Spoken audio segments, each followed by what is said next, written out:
Hello, ഇന്നത്തെ mini വ്ളോഗിലേക്ക് എല്ലാവർക്കും സ്വാഗതം. രാവിലെ കട്ടൻ വെച്ചിട്ടുണ്ടെങ്കിൽ തന്നെ ഞാൻ മൈദ ഉണ്ടായിരുന്നത് ഒന്ന് അരിച്ചെടുത്ത് ഫ്രിഡ്ജിലോട്ട് വെക്കുകയാണ്. പിന്നെ കുറച്ച് ചക്കക്കുരു കിട്ടി അതിൻ്റെ ഈ ബ്രൗൺ തോലൊന്ന് കളയാതെ തന്നെ നല്ല വൃത്തിയായിട്ട് അരിഞ്ഞിട്ട് തോരൻ വെക്കാൻ പോവാണ്. പഴയ സ്റ്റീലുകളെടുത്ത് കളഞ്ഞിട്ട് പുതിയൊരു സ്റ്റീലുകളെടുത്ത് വെക്കുകയാണ്. ഇത് ഒരുപാട് സൂക്ഷിക്കേണ്ട കാര്യമാണ് കേട്ടോ. അത് പൊടിഞ്ഞ് നമ്മളെ ഫുഡിലോട്ട് ചേരും. അത് നമ്മളെപ്പോഴും സൂക്ഷിച്ച് കൂടെ അത് മാറ്റി കൊടുക്കണം കേട്ടോ. മോന് കൊണ്ടുപോകാൻ വേണ്ടി കുറച്ച് റൈസ് റെഡിയാക്കി, കുറച്ച് ചിക്കൻ ഉണ്ടായിരുന്നത് ഫ്രൈ ചെയ്തെടുക്കുകയാണ്. പിന്നെ എനിക്ക് മാമിക്ക് കഴിക്കാൻ വേണ്ടിയിട്ടുള്ള ചായ, അതുപോലെ പുട്ടൊക്കെ റെഡിയാക്കുകയാണ്.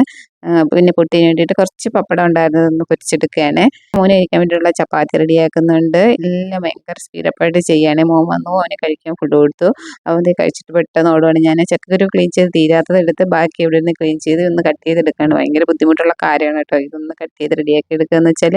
പിന്നെ ഞാൻ അവിയലിന് ഒന്ന് റെഡിയാക്കി എടുക്കുകയാണ്. പിന്നെ മീൻകറി റെഡിയാക്കി, അവിയലും മീൻകറിയൊക്കെ ഇപ്പോൾ ഫുഡ് കഴിക്കാറായിട്ടുണ്ടായിരുന്നു. പിന്നെ കോഴിക്ക് ഫുഡ് കൊടുത്തിട്ടില്ലായിരുന്നു, കോഴിക്കും കൊടുത്തു. അതുപോലെ തന്നെ പൂച്ചക്കും കൊടുത്തു. ഗോതമ്പ് മല്ലിയൊക്കെ കഴുകി വൃത്തിയാക്കി വെയിലത്തിട്ട്